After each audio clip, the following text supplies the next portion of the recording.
The world's mythologies are full of tales about dragons. Sometimes they are portrayed as huge serpents, sometimes as a type of dragon known to the Western world, sometimes in the shape known to those in East Asia. However, dragons have always played a part in shaping this world and its many diverse cultures. They also have had an important role in cultural perception of spiritual ideas. Dragons have been portrayed in many forms and variations of these forms. Ancient teachings say dragons can have two or four legs or none at all, a pair of wings or be wingless, breathe fire and smoke, and have scales on their bodies. Their blood is extremely poisonous and corrosive, but also very magical. Blood or the life force is a symbol of the intensity of their elemental type energies, depending upon the reception they received from humans in the area where they lived. Dragons could be either beneficial or violent. One thing is for certain, dragons were regarded with awe by all cultures affected by their presence and interaction with humans. Although one can speak of dragons as a separate species of being, there are numerous subspecies and families within the dragon community, as one can deduce from reading ancient histories and stories.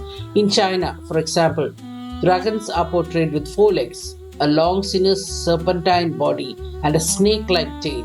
They range in size from a few feet long up to the great Qin Tang, who was over 1,000 feet in length. They could speak and were able to alter their forms and sizes and had a number of claws. Chinese emperors adopted the five-clawed dragon as a sacred ancestor and symbol of their power. Only imperial dragons were said to have the special five claws on each foot. All other Asian dragons had only three or four claws. It became a law that only the emperor could have a five-clawed dragon embroidered on his robes or painted on anything. The dragon symbol and figure still exist in modern Chinese art and celebrations. The Chinese divided their dragons into groups or classes, each with different characteristics. There were four major Lungwang dragons or dragon kings. Dragon kings resembled the Indian Nagas or sacred serpents. They were the patron deities of rivers, lakes, seas, and rain. They had valuable pearls in their throats and lived in magnificent underwater palaces. Chinese dragons were also entirely black, white, red, or yellow, with yellow considered superior. Chinese experts were said to be able to tell the age of Eastern dragons and their origins by their colors. To the Chinese, a dragon could be either male or female. They laid eggs, some of which did not hatch for 1,000 years. When a hatching did occur, it was known because of great meteor of showers, violent thunderstorms, and great showers of hail. All dragons have very distinct and individual personalities, just as humans do.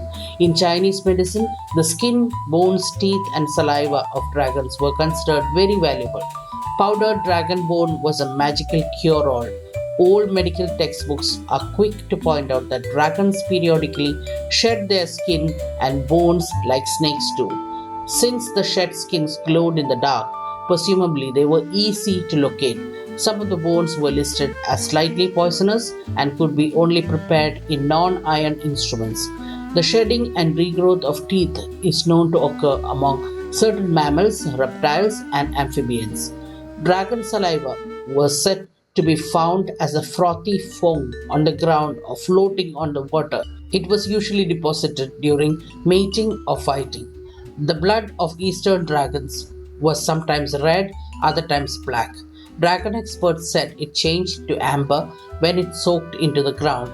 Wherever dragon blood fell, the ground became incapable of supporting any vegetation. Although the blood was considered dangerous and sometimes deadly in midst of various cultures of Asia, European heroes bathed in it to create invulnerability or drank it to become wise. This transformation of the blood into amber could well be an alchemical expression of the manifestation of magical power and elemental energies into a desired physical result. Ancient Greece and Rome considered the dragon both beneficial and evil depending upon the activities of the creature.